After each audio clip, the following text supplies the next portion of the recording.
त्रिशंक के चरित्र वर्णन तथा उनके वंश में हरिश्चंद्र आदि का उत्पन्न होना।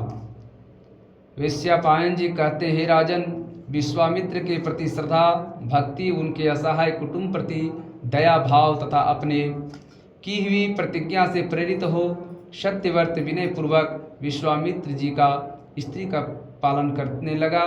वह ढूंढने से मिलने वाला कंद विशेष 12 कंद तथा महिष कंद आदि जंगली कंद मूल फूलों को काटकर उनका गुदा को विश्वामित्र के आश्रम के पास के वृक्षों में बांध देता था।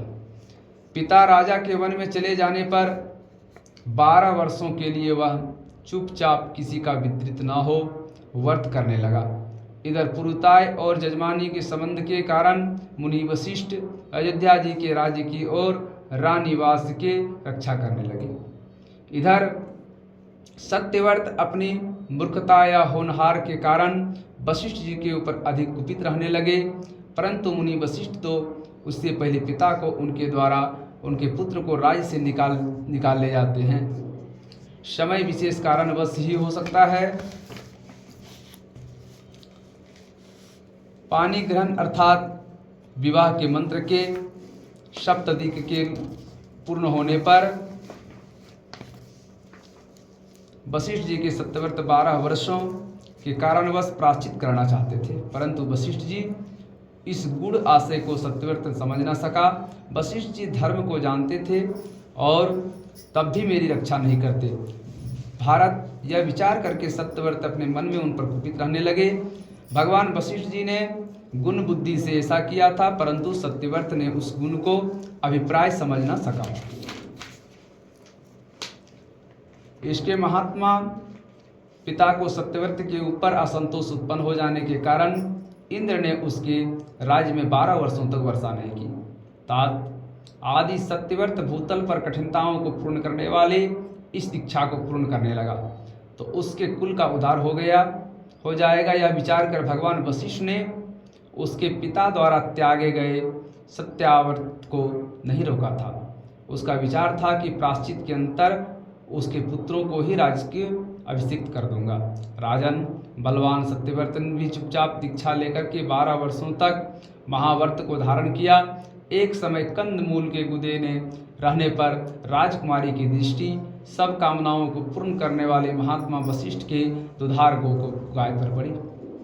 जन्मजय राजकुमार सत्यव्रत ने उस गो को क्रोध मोह और काम के भाव के कारण तथा भूख से पीड़ा करने के कारण 10 अनिष्ट धर्मों में अवस्थाओं को व्यापक को प्राप्त होने लगा।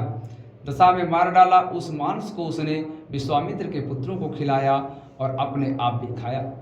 यह सुनकर वशिष्ठ जी भी क्रोध में भर गए और क्रोध में भर करके वशिष्ठ जी ने राजा के पुत्रों से यह बात कही। वशिष्ठ जी ने कहा, कुरु यदि तुम में फर द्वारा किए गए संख पाप ना होते तो मेरे प्रथम संख पाप का अब से नष्ट हो जाता।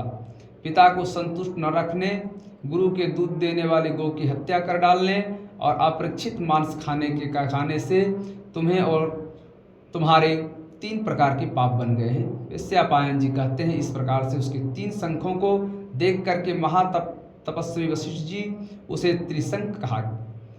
इसके कारण से वह त्रिशंख ही कहलाने लगा। जब विश्वामित्र लौटे तब अपनी स्त्री आदि का भरण पोषण करने के कारण प्रसन्न होकर के त्रिशंख को वर दिया।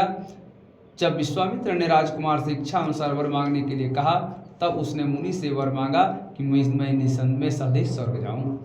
विश्वामित्र प्रसन्नता से 12 वर्षों के अनुस्पृष्टा भय को दूर करने के लिए विश्वामित्र मुनि अपने तप से उसके पापों को भस्म करके उसका पिता के ऊपर राजाभिषेक करके यज्ञ कराने लगे। तदंतर तप की शक्ति से संपन्न कोशक गिरिद्र विश्वामित्र वशिष्ठ और देवताओं को देखते ही देखते त्रिशंख को सश्री स्वर्ग में भेज दिया। त्रिशंख के कई वंश में उत्पन्न हुए एक सत्यथा नाम का भार्या थी। उसमें हरिश्चंद्र नाम वाले निष्पाप पुत्र को उत्पन्न किया। ये राजा हरिश्चंद्र त्रिशंख नाम से प्रसिद्ध हुए और उन्होंने राजसूय यज्ञ किया था। ये तो वे सम्राट कहलाते थे। हरिश्चंद्र से रोहित नाम वाला वीरवान पुत्र उत्पन्न हुआ। इसके साथ ही राज कार्य को सिद्ध करने के लिए रोहितपुर बसाया। उस राजऋषि राज और प्रजा को पालन करने लगा। अनंतर संसार की अतारसता को जान करके अपने नगर ब्राह्मणों को दान में दे दिया। रोहित का पूर्व पुत्र का नाम हरित और हरित का पुत्र का नाम चक्षु हुआ। वह प्रसिद्ध चक्षु के विजय और सुदेव नाम वाले 2 पुत्र हुए। उस विजय ने संपूर्ण क्षत्रियों को जीत लिया, इसीलिए वह विजय कहलाता था। इसके राजक्रम में धर्मक्रम में अर्थात विषयुक्त के चतुरुरुक नाम का पुत्र हुआ। अरुरुक का पुत्र का नाम वृक हुआ और वृक का पुत्र के नाम बाहु नाम वाला पुत्र उत्पन्न हुआ। वह राजा उस राजा के धर्म के अनुसार से धार्मिक नहीं था, इसीलिए हृदय और तलांग के वंशज के राजाओं ने शक, यामन और बाहुक को उसके राज्य से भ्रष्ट कर दिया। बाहुक जो पुत्र उत्पन्न हुआ वह गर अर्थात विष के साथ ही उत्पन्न हुआ, जिससे उसका नाम सागर कहलाया। उसके माता अरविक आश्रम में आने पर भृगुवंशी अरवर ने उनकी रक्षा की थी।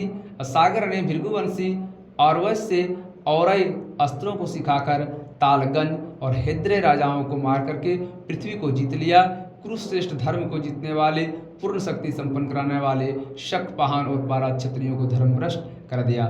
श्री महाभारते खिलभागे हरिवंशे हरिवंश पर्वाणि त्रिशंख कथ्यानं प्रथम एतद्या 13 अध्याय। श्री कृष्ण गोविंद हरे मुरारे।